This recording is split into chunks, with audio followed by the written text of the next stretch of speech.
قول نمبر 94 خیر کی تشریح۔ بسم اللہ الرحمن الرحیم۔ وسئل عن الخير ما هو فقال ليس الخير أن يكثر مالك وولدك ولكن الخير أن يكثر علمك وأن يعظم حلمك وأن تباهي الناس بعبادة ربك۔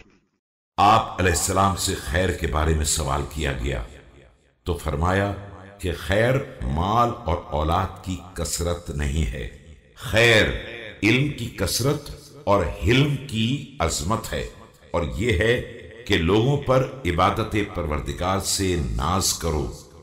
فإن أحسنت حمدت الله وإن أسأت استغفرت الله ولا خير في الدنيا إلا لرجلين، رجل أذنب ذنوبا فهو يتداركها بالتوبة ورجل يسارع في الخيرات۔